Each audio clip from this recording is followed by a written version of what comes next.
हमने आपको पढ़ा दिया था स्प्रिंग का पोटेंशियल एनर्जी। स्प्रिंग जो होता है, जब भी आप स्प्रिंग को ऐसे दबा दोगे या स्प्रिंग खींचेगा अपने नॉर्मल जगह से, इस बात को लिख लेना, स्प्रिंग का एक नेचुरल लेंथ होता है। नेचुरल मतलब ओरिजिनल स्प्रिंग इतना लंबा है तो उसमें वो कोई पोटेंशियल एनर्जी नहीं लगाएगी, उसके पास कोई पोटेंशियल एनर्जी नहीं लगेगा। होता क्या, स्प्रिंग को जब हम खींचते हैं या दबाते हैं तो अपना एनर्जी उसको देते हैं, ये लिखवाया हमने।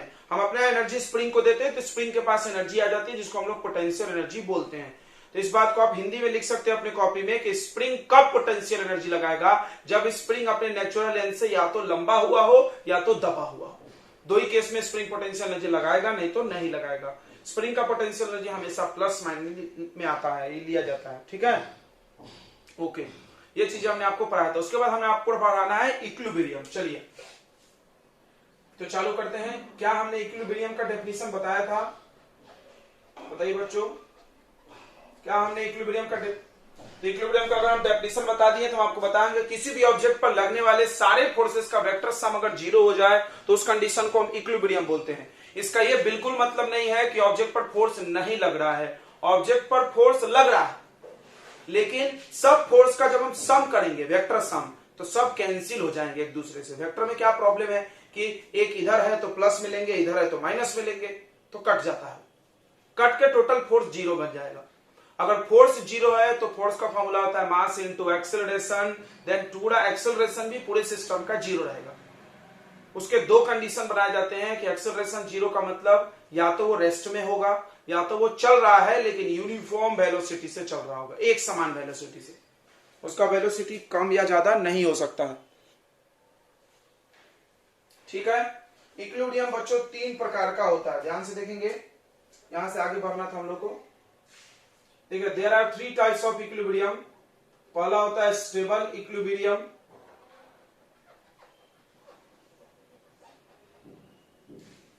और दूसरा होता है अनस्टेबल इक्विलिब्रियम।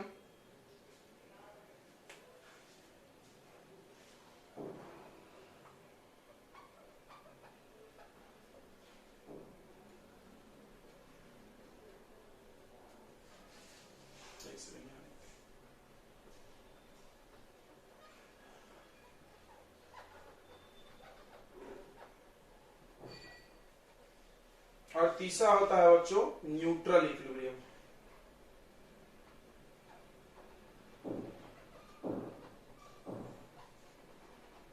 ओके,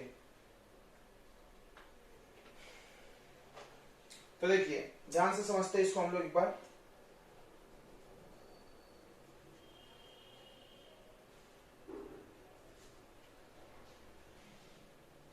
एक ग्राफ हम आपको बताते हैं इक्विलिब्रियम को समझने के लिए। ये ग्राफ बनाया है बच्चों हम लोगों में, एनर्जी u और x यानी डिस्टेंस,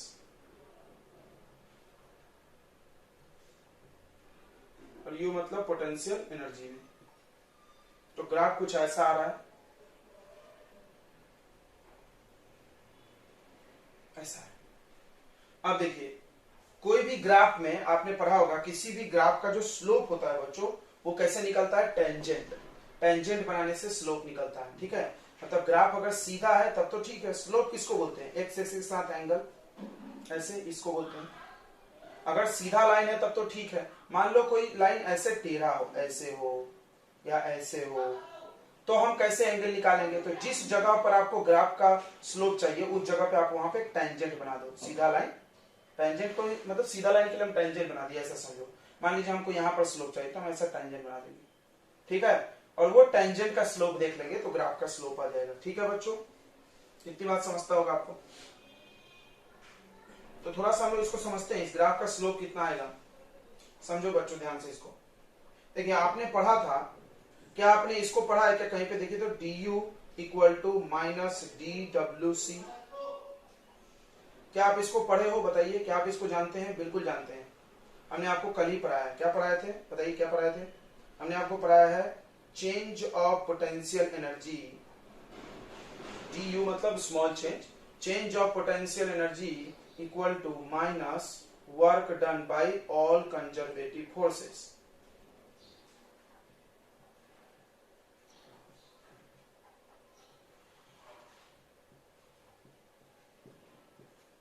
कंजर्वेटिव फोर्स ने जितना वर्क किया वो चेंज ऑफ पोटेंशियल एनर्जी के बराबर होता है। इसको आप ऐसा लिखे होगे डेल्टा यू, सॉरी चेंज को हम लोग डेल्टा यू लिखते हैं equal to work done by all conservative forces को हम लोग डब्ल्यू सी लिख देते हैं। अगर ये चेंज बहुत स्मॉल हो, अगर ये चेंज बहुत स्मॉल हो, then we can write this like d d u equal to d डब्ल्यू सी। चलिए बढ़िया है, ऐसा लिख सकते हैं। अब आप ये भी जानते होंगे कि डी डब्ल्यू सी को हम लोग क्या लिख सकते हैं, वर्क डन। वर्क डन को क्या लिखा जाता है बच्चों, ध्यान से देखना। वर्क डन को क्या लिखा जाता है, तो d u equal to work done को हम लोग लिख सकते हैं क्या, f dot D x minus sign. लिख सकते हैं क्या, बताइए। बिल्कुल लिख सकते हैं, बिल्कुल लिख सकते हैं। देखिए कैसे हम आपको बता रहे हैं, आपने ये चीज बार बार पढ़ा है कि D W equal to F dot D X, बार बार पढ़े होंगे, ये पढ़े कि नहीं पढ़े। और फिर हम लोग डब्ल्यू निकालने के लिए जब टोटल वर्क निकालते हैं तो इसी डी डब्ल्यू का इंटीग्रेशन कर देते हैं, integration of F dot D x. ये दो लाइन अक्सर आपको मिलते रहता है। तो देखिए अगर हम डी डब्ल्यू लिखें तो एफ डॉट डी एक्स लिखेंगे, और अगर डब्ल्यू लिखेंगे तो इंटीग्रेशन का साइन भी आएगा, मतलब टोटल वर्क निकालेंगे तो इंटीग्रेट करेंगे इस छोटे से वर्क को। ये स्मॉल वर्क का वैल्यू है, this is small value of work done. अगर small value of work done हमको पता है, टोटल कोई पूछ गया तो हम इंटीग्रेट करेंगे, और नहीं टोटल पूछा तो डी डब्ल्यू के जगह हम ऐसा लिख सकते हैं। लिख सकते हैं क्या, अब हाँ बोलते जाइए। लिख सकते हैं क्या, फटाफट बोलते जाएं तो हमको समझेगा आपको आ रहा है। ओके, तो आप यहां से क्या कर लेंगे, अब इसको इसका डिवाइड कर दो, D u by d x कर लीजिए। ये क्यों हम कर रहे हैं, कोई सोच रहा होगा सर क्यों कर रहे हैं, आप एक मिनट रुक जाएंगे, हम सब बता देंगे। तो माइनस फोर्स कंजर्वेटिव फोर्स, कौन सा फोर्स है ये, work done by conservative force, तो फोर्स भी कंजर्वेटिव। इस माइनस साइन को आप इधर ला लोगे तो ऐसा हो जाएगा। सुनना ध्यान से, देखो कभी भी आपको स्लोप वर्ड बहुत बार मिलता है, देखिए साइंस में आपको स्लोप मिलता है। स्लोप वर्ड का मतलब होता है टेन थीटा। कभी भी अगर ग्राफ पता है तो टेन थीटा निकाल दो, ग्राफ का थीटा अगर पता है तो टेन। जैसे मान लो यहां किसी ने बोला स्लोप बता, यहां पर देखो, यहां पर, तो हम क्या करेंगे, हम देखेंगे कि एक्स एक्सिस के साथ कितना एंगल बना रहा है, टेन थीटा निकाल देंगे। और स्लोप होता क्या है, तो d y by d x, याद रहेगा, d y by d x. अक्सर हम आपको जल्दीबाजी में ऐसा बताते होंगे, y coordinate divided by x coordinate, यही टाइम होता है। कोई बोला कैसे सर, तो हम इसको वेरीफाई भी कर देते हैं। देखिए मान लीजिए ये एक्सिस है, ये वाई और ये एक्स, और ये एक लाइन है, यहां पर अगर थीटा है तो बताइए टेन थीटा क्या होगा। क्या tan theta y by x नहीं होगा, बिल्कुल होगा। टेन थीटा होता है, टेन थीटा क्या होता है, परपेंडिकुलर बाई एक्स, तो उस हिसाब से वाई बाई एक्स होना चाहिए। ओके, इसी को हमने d y by d x लिखा, ठीक है। आ गया समझ में, अब चीज आ रहा है कि नहीं आ रहा है। तो क्या हम स्लोप को ऐसा लिख सकते हैं, बिल्कुल लिख सकते हैं। तो देखिए तो बच्चों ध्यान से देखेंगे, क्या हम du बाई डी एक्स को, क्या हम du बाई डी एक्स को स्लोप बोल सकते, बिल्कुल। y यहाँ पे, y के जगह पर u है और x एक्सिस जगह पे x है, तो du बाई डी एक्स को स्लोप बोलेंगे। किसका, ux ग्राफ का। यहां से क्या मिल रहा है आपको, देखिए तो ध्यान से, conservative force equal to minus slope of u versus x graph. मतलब इससे क्या पता चला कि अगर आपके पास ux ग्राफ है, अगर उसका आप स्लोप निकालते जाओगे, तो उससे फोर्स निकल जाएगा, कंजर्वेटिव फोर्स। ध्यान से समझिए, इतनी बातें समझ में आ गई तो बोलो, आ गई कि नहीं आ गई। सीधी बात हम क्या करें, इतना बताने की जरूरत नहीं थी, डायरेक्ट भी हम बता सकते थे कि ux ग्राफ है, इसका स्लोप क्या होगा, तो du by d x. Y x graph हो, ग्राफ जनरली y और x में ही बनता है, तो हमेशा याद रखो स्लोप होता है dy by dy by dx, मतलब डिफरेंशिएशन। dy बाई dx मतलब क्या है, डिफरेंशिएशन। यानी अगर किसी चीज का स्लोप निकालना है तो आप डिफरेंशिएट करके निकाल सकते हैं। देखो समझो इसको, बहुत सारी चीजें हैं स्लोप में सीखने के लिए। अगर आपको किसी का स्लोप निकालना है, दो तरीका, या तो थीटा पता है तो टेन थीटा से निकाल लो, या तो आपके पास y का वैल्यू दिया है ऐसे x स्क्वायर, तो आप डिफरेंशिएट कर दो, dy बाई dx निकाल लो, 2x आ गया स्लोप। क्या बात है, ठीक है। अब हमने आपको कल पढ़ाया होगा कि अगर एक कोई ऑब्जेक्ट यहां पर खड़ा है तो इसको हम लोग स्टेबल इक्विलिब्रियम बोलते हैं। अगर कोई ऑब्जेक्ट यहां पर खड़ा है तो उसको अनस्टेबल बोलते हैं, और यहां कोई खड़ा है तो उसको न्यूट्रल इक्विलिब्रियम बोलते हैं। ठीक है, तो बताइए क्या आप बता सकते हैं कि यहां पर अगर हम ऐसे टेंजेंट बनाएंगे तो वो कितना एंगल बनाएगा एक्स एक्सिस के साथ? यहां टेंजेंट तो इसके पैरेलल हो गया, तो एंगल कितना होता है बताइए? एक पैरेलल लाइन कितना एंगल बनाती है? बोल नहीं रहे सर। 0 0 बराबर 0 बनाती है, सही है। ओके, ये फॉर्मूला आप याद रखिएगा, ठीक है। तो यहां पर 0 बनाती है, यानी यहां पर अगर आप देखोगे तो du बाई डी एक्स 0 है। du बाई डी एक्स मतलब slope, du by d x मतलब स्लोप, ठीक है। du बाई डी एक्स को क्या बोलेंगे हम लोग? स्लोप बोलेंगे, समझ रहा है ना?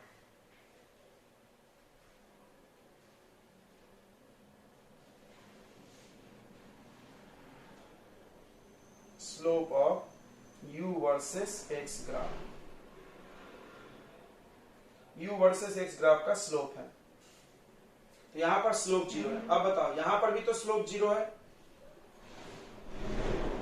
यहां पर भी स्लोप 0 है, बिल्कुल।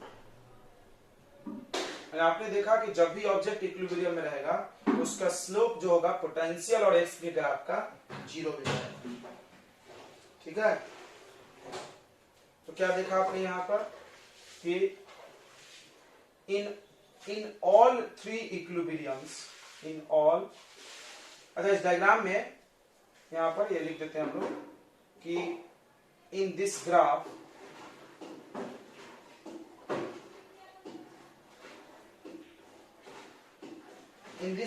इस ग्राफ में पॉइंट 1, पॉइंट 2 एंड पॉइंट 3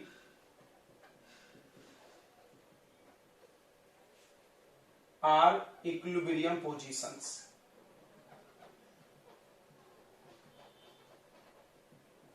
कोई बोला क्यों इक्विलिब्रियम है भाई? तो इक्विलिब्रियम क्यों है? बिकॉज हम कारण दे रहे हैं, ध्यान सुनना। बिकॉज यहां पर स्लोप 0 है, ध्यान सुनना। यहां पर slope of u versus x 0 है। कोई बोला क्यों 0 है? क्यों 0 है?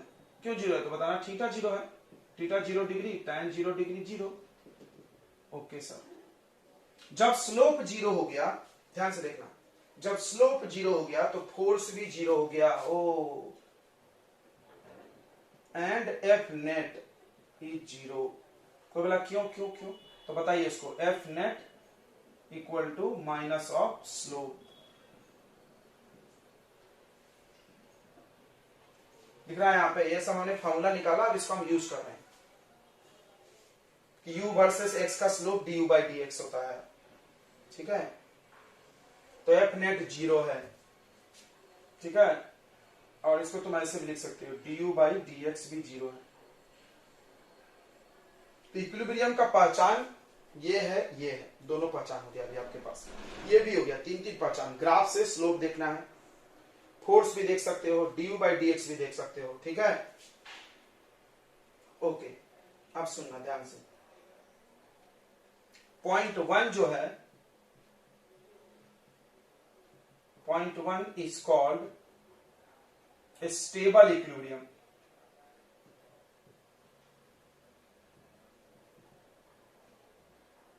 पॉइंट 1 को हम लोग स्टेबल इक्विलिब्रियम बोल देंगे। कोई बोला क्यों बोलोगे? क्यों बोलोगे? तो स्टेबल इक्विलिब्रियम उसको बोलेंगे जहां पर पोटेंशियल एनर्जी सबसे कम हो। देखिए ये ग्राफ जो है वो u और x का है, ध्यान से सोचिए। यहां पर u का वैल्यू दिया होगा, ये 0 1 2 3 ऐसे बढ़ते बढ़ते। तो आप देखिए पॉइंट 1 पे पोटेंशियल एनर्जी सबसे कम है, 3 से भी कम है, देखो दिख रहा है। तो आप पढ़े होंगे, बार बार पढ़ाया जाता है, लेस एनर्जी मतलब मोर स्टेबल। तो ये स्टेबल हुआ, और ऊपर जा रहे सबसे ज्यादा एनर्जी किसका है? पॉइंट 2 का। इक्विलिब्रियम में ये भी है, इक्विलिब्रियम में ये भी है, इक्विलिब्रियम में ये भी है, सब पे नेट फोर्स 0 है, सब रेस्ट में है, लेकिन इसकी एनर्जी सबसे कम है, तो इसको स्टेबल इक्विलिब्रियम बोलेंगे। तो पॉइंट 1 को हम लोग स्टेबल इक्विलिब्रियम बोलेंगे। कोई बोला क्यों? क्योंकि इसका जो U है वो मिनिमम है, सबसे कम पोटेंशियल एनर्जी है। दूसरा पॉइंट 2 जो है is unstable equilibrium.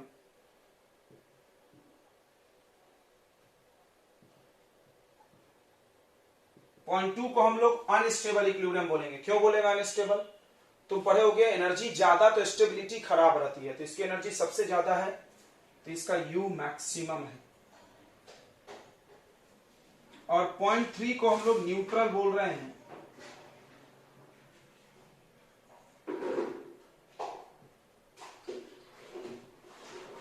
Point 3 is neutral equilibrium, क्योंकि इसका जो U है वो न्यूट्रल है। न्यूट्रल मतलब ना ही ज्यादा ना ही कम, बीच में, ठीक है। ये देखो, इससे थोड़ा ज्यादा इससे कम, बीच में, ठीक है। तो अभी डेफिनेशन कोई पूछ दे आपसे इक्विलिब्रियम का, स्टेबल का, तो आप ये भी बोल सकते हो ऐसा पॉइंट जहां पे ऑब्जेक्ट का पोटेंशियल एनर्जी कम हो, सबसे कम हो, उस पॉइंट को हम लोग स्टेबल इक्विलिब्रियम बोलेंगे। और जहां पे सबसे ज्यादा हो अनस्टेबल, और जहां पे न्यूट्रल हो मतलब इन दोनों के बीच में हो, वो न्यूट्रल इक्विलिब्रियम, ठीक है। ओके बच्चों, चलिए, तो ये आ गया इक्विलिब्रियम का कॉन्सेप्ट, आपने नोट कर लिया होगा। हम थोड़ा सा इसको इरेज कर रहे हैं, ओके बच्चों। तो अब हम लोग स्टेबल और अनस्टेबल इक्विलिब्रियम में डिफरेंस पढ़ने वाले हैं, तीनों में। चलिए, तो आपने यहां से क्या क्या सीखा? आप एक चीज सीख के गए कि किसी भी ग्राफ का स्लोप tan थीटा होता है, या आप इसको dy by dx भी बोल सकते हो, मतलब differentiation of y with respect to x भी लिख सकते हैं। इसी कॉन्सेप्ट को यहां लगा के हम इसको स्लोप बोल दिए, ठीक है। निकाले कैसे हम इसका वैल्यू? तो ये पढ़े हो तुम कंजर्वेटिव फोर्स वाला, इसको हम ऐसा लिख दिए, एफ एक्स भी लिख सकते हैं। यहाँ पे क्या लिख सकते हैं हम लोग? एफ एक्स डी एक्स, क्योंकि सब एक्स एक्सिस की बात हो रही। अगर ये y एक्सिस पे होगा तो एफ वाई हो जाएगा, z एक्सिस पे होगा तो एफ जेड हो जाएगा, और यहाँ पे भी जेड जेड। तो यहाँ x लिखा है, हम x के लिए इंटीग्रेट कर रहे हैं, तो वर्क के न्यूमेरिकल बनाए हो, याद है ना? वर्क के न्यूमेरिकल बनाए हो ना? बिल्कुल बनाए होगे। याद करो, उसमें f x, f y, f z तीनों होता था, तो हम लोग क्या करते थे? यहाँ पे y के लिए y कर लेते थे, z के लिए z कर लेते थे, सही है। तो अब हम लोग डिफरेंस पढ़ेंगे इन तीनों में, ठीक है।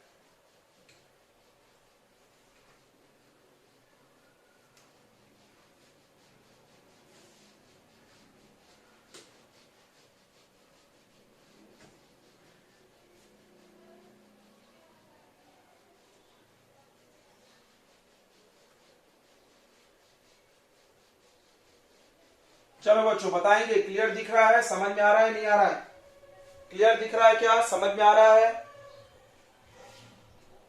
ओके, बढ़िया है, वेरी गुड। चलिए, फिर हम लोग स्टेबल और अनस्टेबल और इसमें डिफरेंस पढ़ते हैं। स्टेबल इक्विलिब्रियम, अनस्टेबल इक्विलिब्रियम और न्यूट्रल इक्विलिब्रियम। ध्यान देंगे, अभी अभी आपने पढ़ा स्टेबल हो अनस्टेबल हो, इसका डेफिनेशन क्या है। तो अगर स्टेबल, देखो स्टेबल इक्विलिब्रियम का ऐसे एग्जांपल एक और आप ऐसा देख सकते हो, एक सर्कल है, इस सर्कल में यहाँ एक छोटा सा बॉल रखा हुआ है। अगर हम इस बॉल को इधर धकेल दें और छोड़ देते, ये बॉल वापस आएगी? बिल्कुल आएगी। और हम इसको यहाँ लाके, तो ये वापस यहीं आएगी। फिर हम इसको इधर धकेल दें तो भी ये वापस यहीं आएगी। तो ये पोजीशन जो है वो स्टेबल इक्विलिब्रियम के लिए है।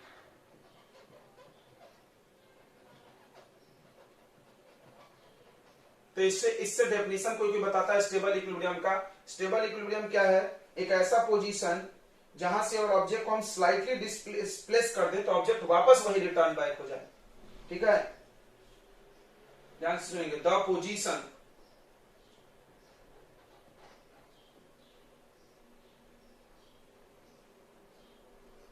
such that if we displace the body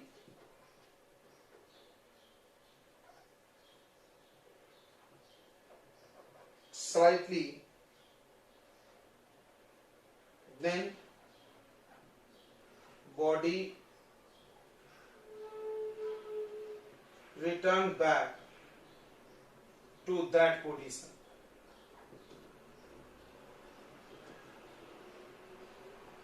Is called stable equilibrium.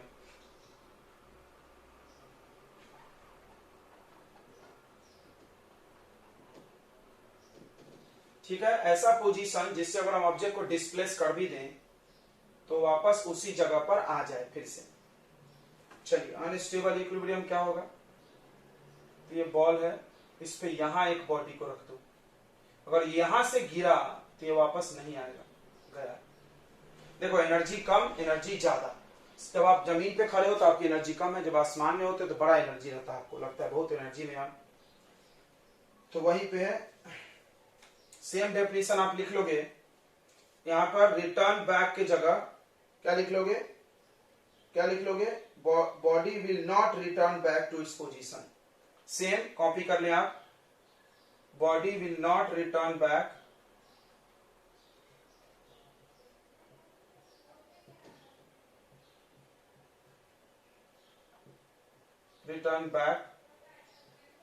To its position. Same आप कॉपी कर लेंगे, the position such that if we displace the body slightly, then के बाद ये लिखा है यहाँ पे, then body will not return back to its position। Neutral का क्या है भाई? न्यूट्रल को समझिए, ये जमीन है और यहां एक बॉल रखा, इसमें क्या होगा? अगर आप इसको डिस्प्लेस कर दोगे तो ये कहीं और चला जाएगा और फिर वहीं स्टेबल हो जाएगा फिर से। न्यूट्रल इंसान है, न्यूट्रल सुने होगे, मस्त मौला जिंदगी, यहां खुश है वहां चलेगा, वहां खुश रहेंगे। Stable equilibrium, sorry neutral equilibrium. इसमें क्या होगा? बॉडी नए पोजीशन पे चला जाएगा और वहां पर जाके इक्विलिब्रियम गेन कर लेगा।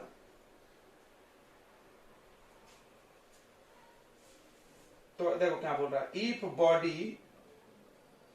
if body get displaced,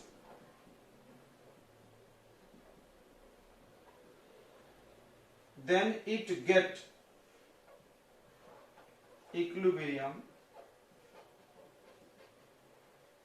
at its new position।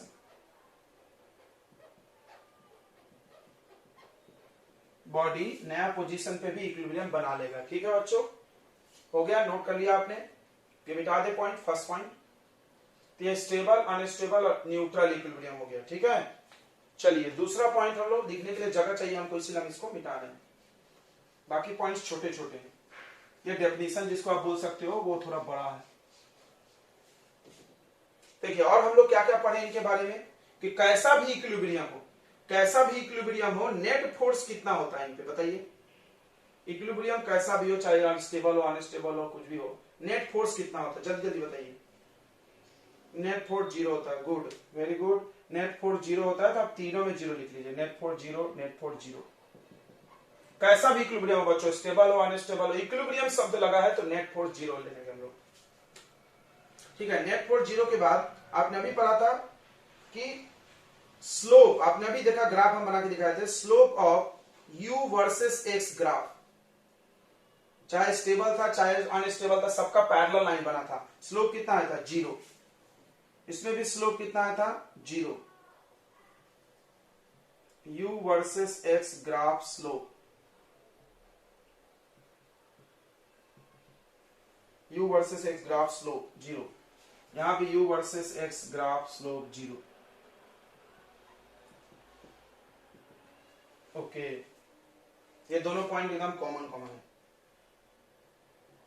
du by dx मतलब डिफरेंशिएशन कितना हुआ था? 0।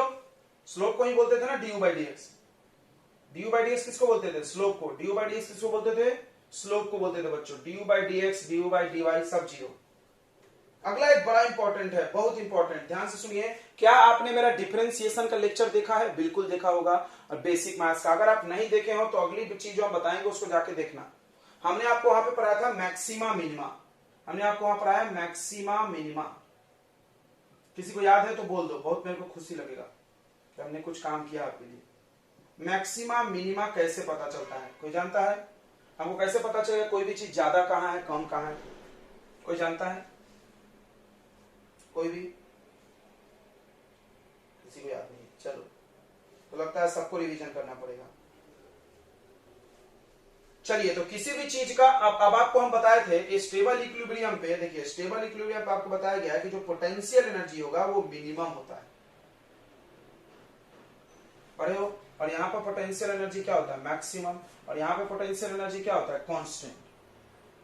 Constant, fix. ओके, तो अब देखिए इस बात को कंफर्म करने के लिए, इस बात को कंफर्म के लिए डबल डिफरेंशिएशन करना पड़ेगा। अगर हमने डबल डिफरेंशिएशन किया और डबल डिफरेंशिएशन ग्रेटर देन 0 आ गया तो उस पॉइंट को हम लोग बोलते हैं मिनिमा। ठीक है, उल्टा होता है इसमें, उल्टा होता है। अगर ज्यादा आ गया तो मिनिमा, कम आ गया तो मैक्सिमा, ज्यादा आ गया तो मिनिमा, कम आ गया तो मैक्सिमा। अगर हमने डबल डिफरेंशिएशन किया और वो आ गया लेस देन 0 तो वो हो गया मैक्सिमा। और अगर हम डबल डिफरेंशिएशन करें और वो 0 आ गया तो वो होता है न्यूट्रल। फिर से सुन ले, ये कॉन्सेप्ट काम आएगा आपको 12वीं तक। अभी 12वीं में ही बच्चों को हम बताते रहते हैं कोई भी चीज कहां ज्यादा है कहां कम है ये कैसे पता चलता है। फिर से सुन ले, पहले आप उसको एक बार डिफरेंशिएशन करो और उसको 0 कर दो, वहां से x का कुछ वैल्यू निकलेगा, x या y जो भी, उस x या y के वैल्यू को पुट अप करके फिर से आप डबल डिफरेंशिएट करें। फिर से सुने, जैसे हम आपको दे दिए ऐसा, मान लो हम y में बताते हैं तो y equal to x square minus 5x plus 6 ऐसा लिख दिए। हमने पूछा बताओ ये कब सबसे ज्यादा होगा, ये फंक्शन, ये जो भी लिखा हुआ है, ये फार्मूला का ज्यादा से ज्यादा वैल्यू बताओ। तो अब एक बच्चा क्या किया, वैल्यू डाल डाल के बता रहा है। 1 डाला देखा, फिर 2 डाला देखा, 3 डाला, 4 डाला, 5 डाला, 100 डाला, -2 डाला, सब वैल्यू डाल डाल को चेक कर रहा है कब ज्यादा होगा, कब ज्यादा होगा। ऐसे करोगे तो पूरी जिंदगी निकल जाएगी पता करते करते। उसके लिए एक टेक्निक बनाया हुआ है कि कब ज्यादा होगा या कब कम होगा, सबसे कम कब होगा, सबसे ज्यादा कब होगा, क्या कब होगा, कितना होगा। हम किसी को बोले कि ये लिखा हुआ है बताओ ज्यादा से ज्यादा वैल्यू कितना आता है, बता सकते क्या, पता नहीं, आप बता सकते हैं। इसका उपाय है फिजिक्स में, मैथ में। क्या करना है, इसको एक बार डिफरेंशिएट करें। अगर आप नहीं देखें तो बेसिक मैथ्स का आप लेक्चर देखें, डिफरेंशिएशन का एप्लीकेशन ऑफ डिफरेंशिएशन नाम का हमने लेक्चर बनाया है। बार बार बोल रहा, अगर आप बेसिक मैथ्स नहीं देखे हैं तो कंप्लीट करें। एप्लीकेशन ऑफ डिफरेंशिएशन वहां हमने आपको पढ़ाया होगा। अगर आपके पास लिंक नहीं है तो आप मेरे से बोले, हम सेंड कर देंगे। देखिए यहाँ पे तो dy बाई dx, ध्यान सुनो, अगर आप एक बार डिफरेंशिएशन करोगे और उसको इक्वेट करो 0 से, तो यहां से x का कुछ वैल्यू निकलेगा, समथिंग, मान लो कुछ भी निकला, 5, 8 कुछ भी निकला।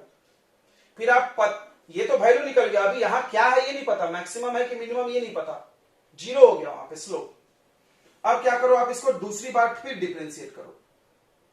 अगर दूसरी बार डिफरेंशिएट करके x का वैल्यू डालो, ये वाला वैल्यू, अगर ये वाला वैल्यू डालने के बाद माइनस में आंसर आ गया, पूरा सॉल्व करके -5 आ गया मान लो, तो माइनस में आ गया मतलब समझ जाओ कि इस पॉइंट पे ये मिनिमम है, सबसे कम वैल्यू है, मिनिमम। उल्टा, और अगर हम ये x का वैल्यू डाले डबल डिफरेंशिएट करने के बाद, और वैल्यू डालने के बाद पूरा वैल्यू प्लस में आ गया, +5 आ गया सॉल्व करके मान लो, तो हम बोलेंगे कि जब 5 रखा जाता है, मान लो ये पूरा सॉल्व करके 10 आ गया, तो हम ये क्या बोलेंगे कि x इक्वल टू 5 रखने पे ये फंक्शन सबसे ज्यादा हो जाएगा, मैक्सिमम वैल्यू मिलेगा। अच्छा मान लो ये 0 आ गया डबल डिफरेंशिएट, तो भाई बोलेंगे वो कांस्टेंट है, वो पता नहीं चल सकता।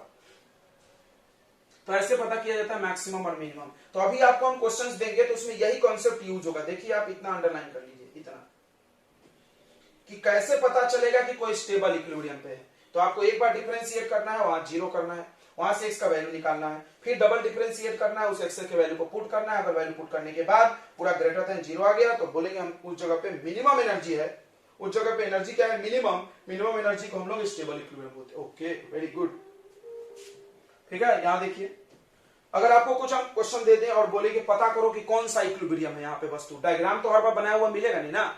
अगर डायग्राम मिलेगा तो हम देख के बना देंगे, मान लो ऐसे ग्राफ बना के देते हो, हम देख के बता देंगे स्टेबल अनस्टेबल इक्विलिब्रियम, बराबर। अगर नहीं हो तो फिर तो नहीं बता सकते तुम, फिर आपके पास दूसरा तरीका होना, भाई कुछ मैथमेटिकल होना, कुछ मैथ से तरीका बताओ, वो तरीका बड़े कारगर होते हैं। तो क्या करना है, अनस्टेबल के लिए आपको सेम टू सेम स्टेबल जैसा आपको एक बार पहले डिफरेंशिएट करना है, उसको 0 कर देना है, वहां से x का या y का वैल्यू निकलेगा। और x में डिफरेंशिएट कर रहे थे, x का तो जो चीज हम x में पढ़ाते हैं वो y z सेम में लगता है, तीनों में लगता है। तो x के लिए डिफरेंशिएट करेंगे और 0 कर देंगे, वहां से x का कुछ वैल्यू निकालेंगे। अगर वो वैल्यू फिर उस वैल्यू को क्या करेंगे, डबल डिफरेंशिएट करने के बाद पुट करेंगे, डबल डिफरेंशिएट करने के बाद पुट करेंगे। अगर वो पुट करने के बाद वैल्यू लेस देन 0 आ गया, मतलब निगेटिव आ गया, तो हम बोलेंगे यहां पर पोटेंशियल एनर्जी मैक्सिमम है, और मैक्सिमम एनर्जी वाले अनस्टेबल होते हैं, और इसका 0 आ जाएगा। क्लियर है? चलिए, तो डबल डिफरेंशिएशन यहां क्या आएगा, 0 आएगा, न्यूट्रल में, सॉरी तो उससे पता चलेगा न्यूट्रल इक्विलिब्रियम। ठीक है, इससे क्या पता चलेगा? न्यूट्रल। चलिए, तो आपने नोट कर लिया होगा। देखते हैं हम लोग क्वेश्चन पे आ जाते हैं, स्विच करते हैं क्वेश्चंस की तरफ। Concept is over, now question begins. पढ़ाई बहुत हो गई, अब इसको इस्तेमाल।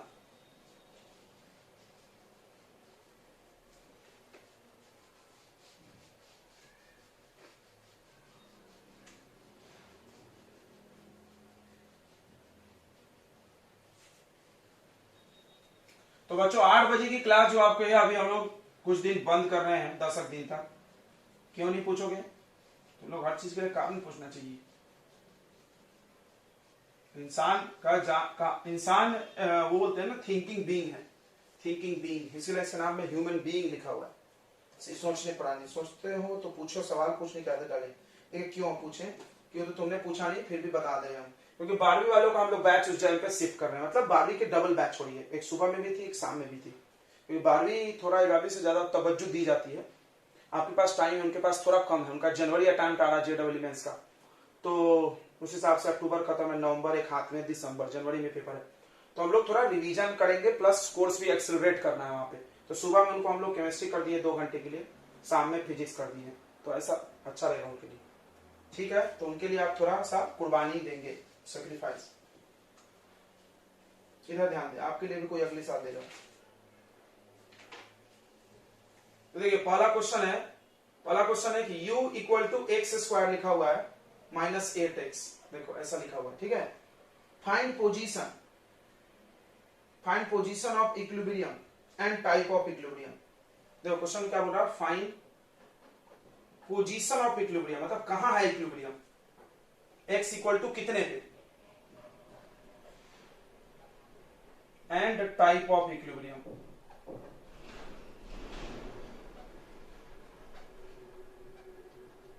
अब ट्राई करो इसको, क्या बताया था हमने, सीखे है ना। एक बार डिफरेंशिएट करो, फिर इक्वेट करो, 0 से x का वैल्यू निकालो, फिर डबल डिफरेंशिएट करो, x का वैल्यू पुट अप करो, देखो प्लस आ रहा है कि माइनस। चलिए कोई बात नहीं है, बनाया है, अच्छी बात है। चलिए देख लेते हैं। -4 ओके, ठीक है। 4 is right answer, very good. चलिए बच्चों, तो क्या करना है, मैं आपको अभी जैसा पढ़ाया वैसा ही करना है। आपको इसको कुछ नहीं करना है, एक बार डिफरेंशिएशन करना है, du by dx, मतलब differentiation of u with respect to x, सबको आता है। मतलब दोनों तरफ d by dx लगा दिया गया, ऐसा भी बोलता है कोई समझदार लोग। यहां भी d by x, यहां भी d by x। d by x मतलब differentiation with respect to x axis. तो चलिए डिफरेंशिएट करिए, इसका डिफरेंशिएशन क्या आ जाएगा, 2x, पावर सामने आया 2x, माइनस x का डिफरेंशिएशन 1 आ जाएगा, तो 8 आ गया। अब क्या करना है, ध्यान सुनेंगे, du by dx को 0 कर देना है, du by dx को 0। क्यों स्लोप 0, याद करो क्यों 0 कर रहे हैं, स्लोप 0, क्योंकि इक्विलिब्रियम होने के लिए कैसा भी हो स्लोप 0 होता है, लाइन पैरेलल होती है।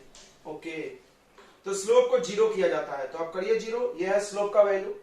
देखो ये स्लोप निकल गया, याद रखना, कभी कभी आप मैथ्स पढ़ोगे ना, तो जो मैथ वाला है उसको तो बड़ा फायदा हो रहा है, क्योंकि फिजिक्स में भी जो चीज पढ़ते हो सब मैथ में आ जाता है। जैसे डिफरेंशिएशन, इंटीग्रेशन, ट्रिग्नोमेट्री, ये सब जो हम पढ़ाते हैं एक्स्ट्रा सब मैथ में रिवीजन होता है उनका। बायोलॉजी वाले थोड़े कष्ट में है, तो क्या करेंगे आप लोग की लिखते जाएंगे चीजों को, इससे क्या फायदा, उससे क्या फायदा।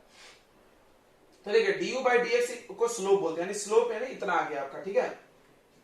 इसको 0 करना है, करिए 0, तो यहां से x का वैल्यू मिल जाएगा 8/2, यानी 4 इज राइट आंसर। अब हमको ये नहीं पता, ध्यान से सुनना, ये पता है कि 4 पे इक्विलिब्रियम, हाँ चलिए हम यहां लिख लेते हैं, दैट इज, इसका मतलब कि x इक्वल टू 4 पर इक्विलिब्रियम है, इक्विलिब्रियम का पोजीशन प्राप्त हो गया, इक्विलिब्रियम का पोजीशन मिल गया। चलिए, बट ये नहीं मिला कि स्टेबल है कि अनस्टेबल, ये बड़ा समस्या है। ओ हो। अच्छा कोई पूछ ले कि बताओ एनर्जी कितना है इस जगह पे, तो क्या करोगे, इसको यहां डाल दो, 4 वैल्यू, यू एनर्जी निकल जाएगा। कुछ भी पूछ सकते हैं आपसे, हाँ कोई पूछता है तो बताओ पोटेंशियल एनर्जी कितना, तो ये तो बता दिए कि x इक्वल टू 4 पे पोटेंशियल एनर्जी, मतलब सॉरी इक्विलिब्रियम है, कौन सा ये भी नहीं बता हमने, बस इक्विलिब्रियम है बोले, नेट फॉर 0। बस कितना पोटेंशियल एनर्जी है इसको निकालने के लिए आप यहां रख दोगे तो यू आ जाएगा, ठीक है। खैर वो पूछा नहीं आपसे। टाइप ऑफ इक्विलिब्रियम, तो टाइप ऑफ इक्विलिब्रियम कंफर्म करने के लिए क्या करना है, इसको डबल डिफरेंशिएट करना है। ये देखो du by dx का वैल्यू लिख लो यहां पे फिर से, ये आ गया 2x माइनस 8 ये वैल्यू। इसको फिर से डिफरेंशिएट करो, मतलब फिर से इसमें d बाई डी एक्स लगा दें। देखना बच्चों कहां से du बाई आता है बताते हैं सब चीज। डिफरेंशिएट मतलब दोनों तरफ d बाई डी एक्स लगाया जाता है, ये सभी लोग जान रहा है। तो दोनों तरफ फिर से d बाई डी एक्स, तो फिर से हमने डिफरेंशिएशन किया। चाहो तो यहां पर लिख भी सकते हो, differentiate with respect to x। Differentiate को d with respect to x तो डिवाइडेड बाई dx। तो जब ये अंदर जाएगा तो कैसा दिखेगा बताइए, ऐसा दिखेगा d2y d2u by dx square equal to. फिर यहां भी जब डिफरेंशिएट होगा बच्चों देखो तो यहां पर जब ये डिफरेंशिएट होगा तो 2 को छोड़ देंगे, x का डिफरेंशिएशन 1 याद हो गया होगा ना, पावर कम होता है तो x का पावर 0 हो गया, और 8 का डिफरेंशिएशन 0 चलता है डायरेक्ट। कांस्टेंट का डिफरेंशिएशन 0 हो गया और 2 को छोड़ दिए, x का 1। तो तुम देख के बताओ कि जो d2x स्क्वायर आया वो कैसा आया, पॉजिटिव आया कि निगेटिव आया बताइए। ये कैसा आ गया, कैसा आ गया बताइए, ग्रेटर देन 0 कि लेस देन 0, ग्रेटर देन 0। तो जब ये पॉजिटिव आ जाए तो उस जगह पर क्या होता है, मैक्सिमा कि मिनिमा, जल्दी जल्दी बोलो, अभी सिखाए थे। मैक्सिमम उल्टा होता है, वेरी गुड। तो इस जगह पे मैक्सिमम पोटेंशियल एनर्जी होगा। ओके सर, अब इतना बता दो कि जब पोटेंशियल एनर्जी ज्यादा हो तो कौन सा इक्विलिब्रियम होगा, स्टेबल कि अनस्टेबल, जल्दी बोलिए, सब लिखा है आपने। जब पोटेंशियल एनर्जी ज्यादा हो तो कौन सा इक्विलिब्रियम होता है, स्टेबल कि अनस्टेबल,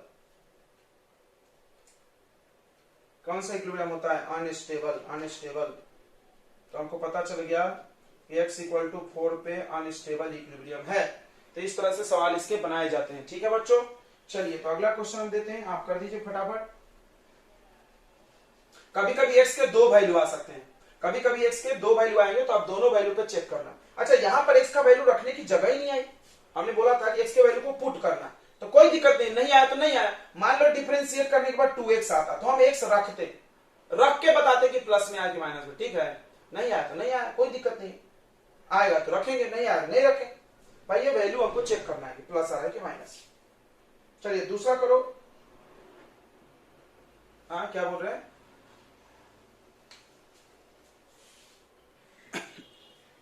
तो देखिए सेम क्वेश्चन है, अगर आपने नहीं बनाया तो बहुत गलत बात है, बनाना चाहिए। तो देखिए क्या करेंगे हम लोग, डिफरेंशिएशन करेंगे, तो du बाई dx करिए।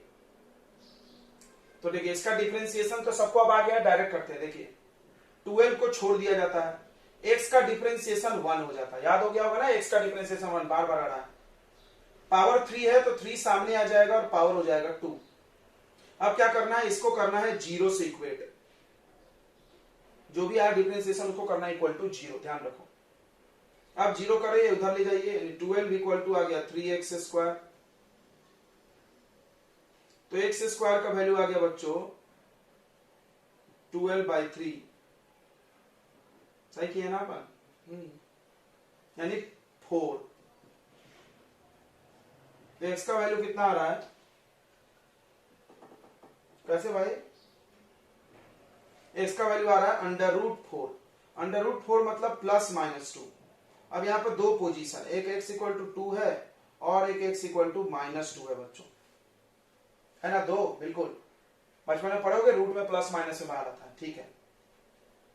अब हम करेंगे डबल डिफरेंशिएशन, ध्यान दो, यह है first differentiation. du by dx है अपना 12 माइनस 3x स्क्वायर। देखो इसमें x पुट करने की जरूरत पड़ेगी, टेंशन मत लो। अब करिए दूसरी बार डिफरेंशिएशन, अभी हम डायरेक्ट लिख रहे हैं d2x बाई, इसके पहले हमने d बाई dx बराबर तमीज से लिखा था, अभी नहीं। अब देखो यहाँ कितना करेंगे, 12 का डिफरेंशिएशन 0 माइनस, ये पावर सामने आ जाएगा, 3 2 जा 6x,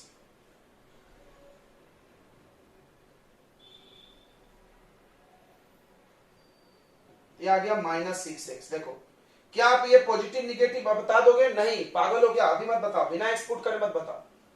हो सकता है इसका वैल्यू माइनस में हो तो ये प्लस भी हो सकता है। तो अब चलो अब निकालेंगे, देखो d2u by dx square at x equal to 2, जब x इक्वल टू 2 डाल के दिखाओ इसमें, x इक्वल टू 2 डालेंगे, -6 इंटू 2 -12, कैसा आ गया, निगेटिव आ गया। निगेटिव आ गया मतलब मैक्सिमम एनर्जी है, maximum potential energy. Maximum potential energy मतलब क्या होता है, जल्दी बताइए। मैक्सिमम अनस्टेबल, बराबर। एक क्वेश्चन बन गया हम लोग का, एक्स इक्वल टू जब 2 है, जब अनस्टेबल इक्विलिब्रियम है। एक तो बन गया। अब दूसरा वैल्यू डालो, x इक्वल टू -2 भी डाल सकते हैं, डालिए। तो क्या होगा, -2 देखिए, -6, यहां -2 डालोगे तो +12 हो जाएगा, +12 आ गया, ये पॉजिटिव है। पॉजिटिव मतलब minimum energy, minimum potential energy. Minimum मतलब क्या होता है, स्टेबल इक्विलिब्रियम। तो यहां पर x इक्वल टू एक वैल्यू आ गया -2, जहां पर हो रहा है स्टेबल इक्विलिब्रियम। जहां पे ये 0 आ जाएगा, न्यूट्रल इक्विलिब्रियम। अगर हम आपसे ग्राफ बना के पूछ ले ऐसे ऐसे, तो आप बता दोगे यहां पर कौन सा इक्विलिब्रियम, अनस्टेबल, यहां पे स्टेबल, यहां पे अनस्टेबल, यहां पे न्यूट्रल। ऐसे ग्राफ बना के भी कोई आपसे पूछ सकता है। चलिए एक आखिरी क्वेश्चन हम लोग करेंगे, इसके बाद कंजर्वेशन ऑफ एनर्जी पे चले जाएंगे, ठीक है। इक्विलिब्रियम आसान है, समझ में आ गया कैसे पता करना है। एक लास्ट क्वेश्चन है, आप बना देंगे, अच्छा रहेगा। u equal to 12x minus x cube plus y cube minus 3y। वही क्वेश्चन है, find position of equilibrium, find position of equilibrium and type of equilibrium.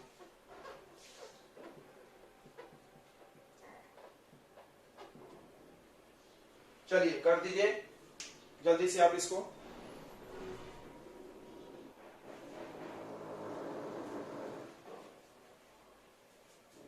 चलिए बच्चों, तो देखिए सवाल को करने का ये अप्रोच है आपका। आपने पढ़ा अभी f x equal to minus d u by d x, उसी तरह f y equal to minus d u by d z, f z रहेगा तो ऐसा। एफ नेट 0 होता है इक्विलिब्रियम पे। एफ नेट 0 का मतलब ये सब 0, एक्स टोटल 0, मतलब एक्स वाला भी 40, वाई वाला भी, जेड वाला भी, मतलब ये भी 0, ये भी 0, ये भी 0, तीनों को 0 करेंगे हम लोग, ठीक है। तो मतलब ये x वाला भी 0 करेंगे, y वाला भी करेंगे, डिफरेंशिएट करके। इसमें से आप अलग अलग कर दीजिए, ये fx वाला पार्ट है, ये fy वाला है कि नहीं है। तो आप इसको अलग अलग डिफरेंशिएट किए, देखिए du बाई dx कर लीजिए, अलग अलग करिए, इसको करिए। इसका डिफरेंशिएशन आ जाएगा 12 माइनस x का 1 हो जाएगा, ठीक है। x का डिफरेंशिएशन 1, एक्स क्यूब का डिफरेंशिएशन 3x स्क्वायर। अब आप du बाई dx को 0 करो, मतलब इसको 0 करो सीधे, ना बकवास नहीं। तो यहां से x का वैल्यू अभी हम लोग निकाले थे थोड़ी देर पहले, +-2 आया था, वेरी गुड।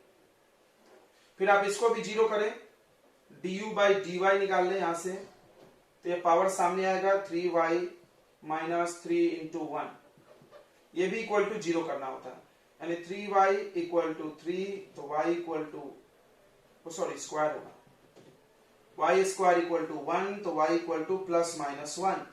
अब कितने पॉइंट्स आएंगे बच्चों, 4 पॉइंट आएंगे। तो ये 4 पॉइंट बनेगा। देखो इसके पहले सिर्फ तुम एक एक्स एक्सिस पढ़ रहे थे, एक्स एक्सिस पे x का वैल्यू सिर्फ 1 बता देते 1 पॉइंट होता है, लेकिन अब x और y दोनों एक्सिस है। अब कहीं पर भी आपको 2 कोऑर्डिनेट बताने एक साथ, जैसे 1,2, 2,3 ऐसे बताने पड़ेंगे, सिर्फ x और y नहीं बता सकते। देखो बच्चों ध्यान से समझना। तो अब हमारे पास 4 पॉइंट है, ध्यान से सुनो। We have 4 points, we have 4 points of equilibrium।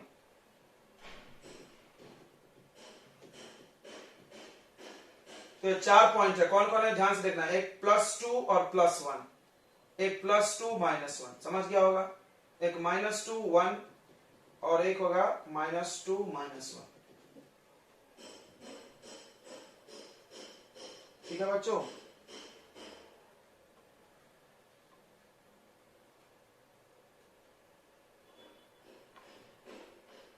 चार पॉइंट है हमारे पास, इन चारों पॉइंट पे इक्विलिब्रियम। आप ये चारों पॉइंट को ड्रॉ भी करके देख सकते हो।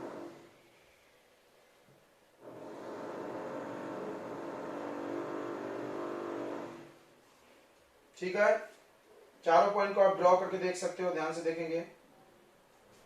तो 2,1, आप ड्रॉ कर लो, सब 2 और 1 है, 1 2 -1 -2 1 2 -1 -2, तो 2, 1 x = 2 y = 1 यहां आएगा, फिर 2 और -1 2 और -1 यहां आएगा। ये एक रेक्टेंगल बन जाएगा मेरे हिसाब से।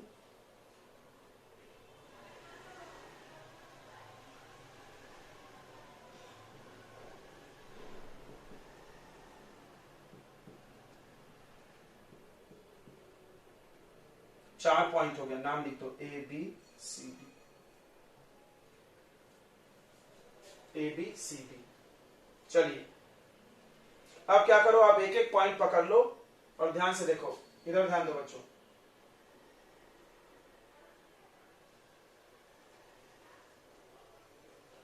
एक एक पॉइंट पकड़ लीजिए और आप डबल डिफरेंशिएशन कीजिए, d2y/u/dx² करें।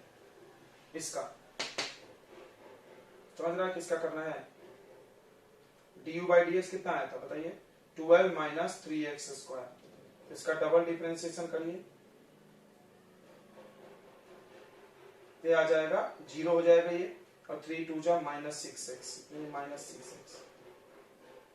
ओके ध्यान दो, फिर इसका करिए, यह आया था आपका कितना है? 3y² - 3। इसका डबल डिफरेंशिएशन कीजिए, सॉरी y,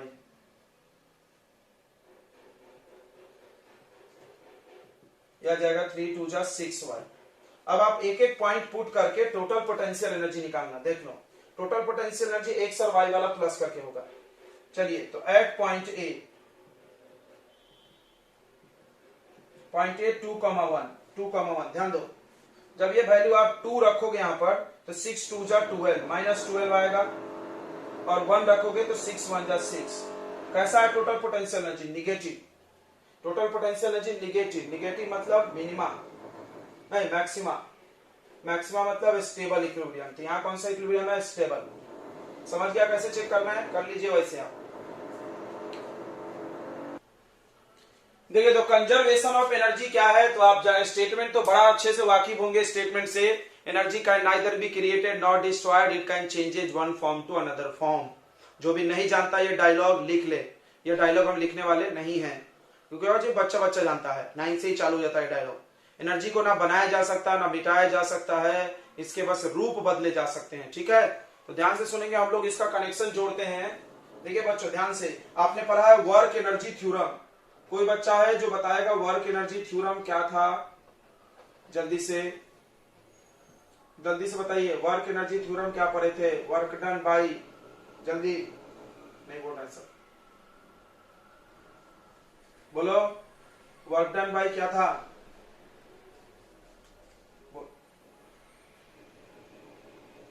नहीं ऑल फोर्सेस, कंजर्वेटिव आप चेंज कर लीजिएगा, हमने पहले दिन थोड़ा गलती बोल दिया, कंजर्वेटिव बोल दिए थे। Work done by all forces होगा, अगले दिन हम आके सही किए हैं। कंजर्वेटिव नॉन कंजर्वेटिव सब लेना है उसमें, इंटरनल एक्सटर्नल ऑल फोर्सेस। अगर सिर्फ कंजर्वेटिव लेंगे तो पोटेंशियल एनर्जी निकलेगा। ध्यान से समझ लो इस बात को। Work done by all forces, अभी आपका डाउट क्लियर हो जाएगा। Work done by all forces, जितने भी फोर्स हैं चाहे कंजर्वेटिव हो नॉन कंजर्वेटिव हो, equal to change in kinetic energy, equal to change in kinetic energy final minus initial. अब ऑल टाइप ऑफ फोर्सेस, कितने टाइप के फोर्स होते हैं ऑब्जेक्ट पर? एक होता है external force, work done by external force होता है।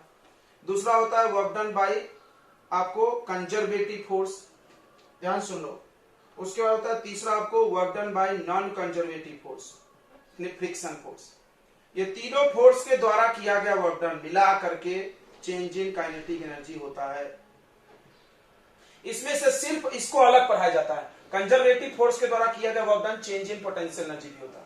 तो देखो ध्यान से समझेंगे इसको, तो work done by external force plus work done by non conservative force is equal to, इसको आप इधर ट्रांसफर कर दें तो final kinetic energy minus initial, और ये इधर आके हो जाएगा माइनस ऑफ WC। और ये सबको याद होगा, ये सबको याद होगा कि negative of work done by conservative force किसके बराबर होता है? जल्दी बोलिए, चेंज ऑफ पोटेंशियल एनर्जी के। क्या आपको याद है? क्या आपको याद है? चेंज ऑफ पोटेंशियल एनर्जी हमने पढ़ाया था, पोटेंशियल एनर्जी डिफाइन नहीं है, change of potential energy defined है। Change of potential energy equal to minus of work done by all conservative forces. याद है नहीं याद है? तो काइनेटिक एनर्जी जो है का चेंज सारे फोर्स को मिलाकर के वर्क डन के बराबर है, और पोटेंशियल एनर्जी को सिर्फ कंजर्वेटिव से मतलब है। बहुत मतलब इंसान है वो। तो माइनस ऑफ WC के जगह हम ये डाल सकते हैं,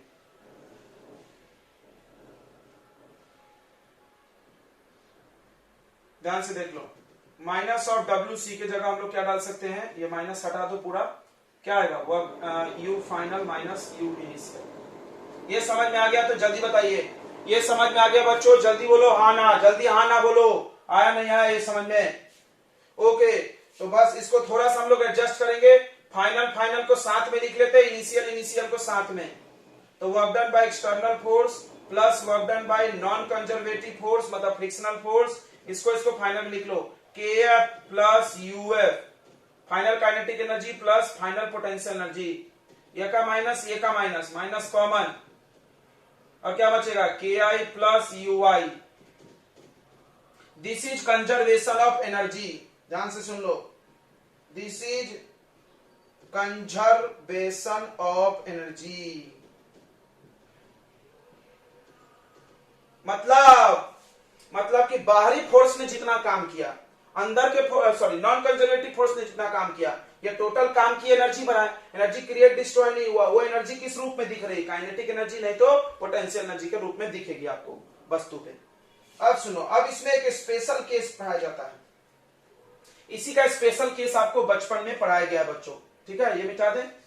इसी का स्पेशल केस पढ़ाया गया। क्या पढ़ाया गया? देखो, अगर सरफेस स्मूथ हो, ध्यान से सुनो, अगर सरफेस स्मूथ हो, जो कि बहुत सारे सवाल में लिखा रहता है smooth frictionless surface, smooth frictionless surface. तो सरफेस अगर स्मूथ हो तो फ्रिक्शनल फोर्स कितना हो जाएगा? जल्दी से बताइए। अगर सरफेस स्मूथ हो तो कोई फ्रिक्शन नहीं लगेगा, फ्रिक्शनल फोर्स 0। तो वर्क डन बाय फ्रिक्शन जिसको आप बोल रहे हो work done by non conservative force, ये 0 हो जाएगा, यानी ये वाला पार्ट 0 हो जाएगा। अगर सरफेस पर फ्रिक्शन नहीं रहे तो हम लोग फ्रिक्शन वाला चीज नहीं लिखेंगे। अच्छा, और अगर बाहर से कोई फोर्स नहीं लग रहा हो, एंड अगर एक्सटर्नल कोई फोर्स नहीं लग रहा हो, बाहर से कोई धकेल नहीं रहा हो। जनरली फिजिक्स के बहुत सारे सवाल हैं जिसपे बाहर से कोई फोर्स लगता ही नहीं है, जैसे स्प्रिंग है, अपने आप वो दबते फैलते रहता है, फिर हम किसी चीज को लटका दिए, पुल्ली पेंडुलम वाले जितने सवाल बनाए उसमें बाहर से फोर्स नहीं लगता ज्यादातर। एक यहाँ बॉल लटका, एक यहाँ लटका, छोड़ दिए, भारी वाला नीचे आ रहा, अंदर वाला ऊपर जा रहा है, ये अपने आप ऊपर नीचे कर रहे हैं, बाहर से कोई धकेल खींच नहीं रहा। तो देखिए, अगर बाहर से कोई फोर्स नहीं लग रहा हो, अगर एक्सटर्नल फोर्स 0 हो, देखो बच्चों, अगर एक्सटर्नल फोर्स 0 हो तो work done by external force भी 0 हो जाएगा। तब ये कैसा दिखेगा बताइए? देन ये कैसा दिखेगा? ये 0, ये 0, इधर पूरा 0 आ जाएगा, equal to K final minus plus U final minus K initial plus U initial. इसको इधर ला लीजिए, तो K final plus U final equal to K initial plus U initial. देखिए, ये this is conservation of mechanical energy. देखना, दोनों में फर्क है।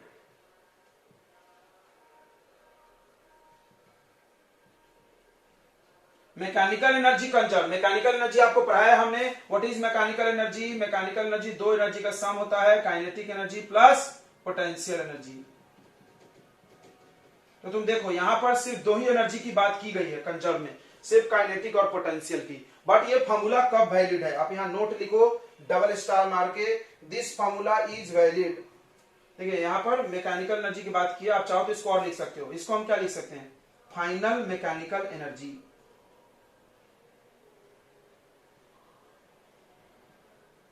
फाइनल मैकेनिकल एनर्जी, इसको क्या लिख सकते हैं बताइए? Initial mechanical energy. Mechanical energy जो नहीं जानता यहां लिख लेगा, mechanical energy is equal to kinetic energy plus potential energy. देखो यहाँ पे काइनेटिक पोटेंशियल है फाइनल का, तो मैकेनिकल एनर्जी फाइनल, ये दोनों इनिशियल का, तो ये इनिशियल। तो इसका मतलब 10, इसका मतलब है, देखो कोई भी एनर्जी पहले जितना था बाद में भी उतना, मतलब एनर्जी क्रिएट नहीं हुआ, डिस्ट्रॉय नहीं हुआ। पहले 100 रुपए था मेरे पास, अभी भी 100 रुपए, मतलब मेरा पैसा खर्चा हुआ ही नहीं। समझ में आया? एनर्जी खर्च नहीं हुआ। 10 इसका ये मतलब है mechanical energy is conserve.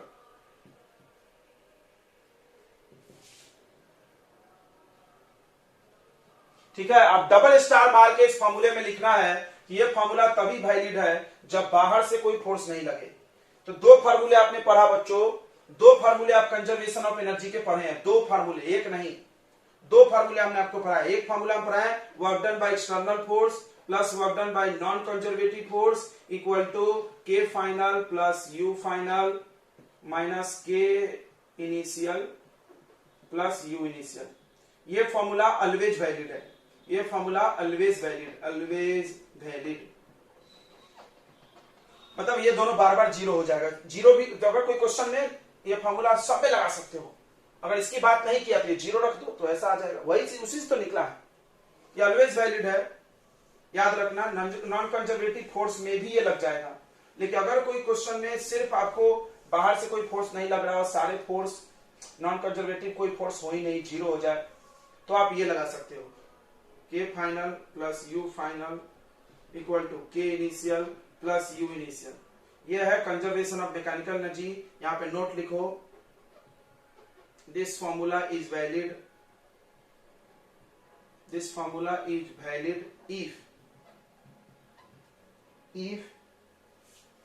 if external, external force zero होना चाहिए एंड फ्रिक्शनल फोर्स भी जीरो होना चाहिए। अगर क्वेश्चन में फ्रिक्शन दिया है तो ये बिल्कुल यूज मत करें, ये यूज करना। चलो फिर क्वेश्चन चालू करते हैं।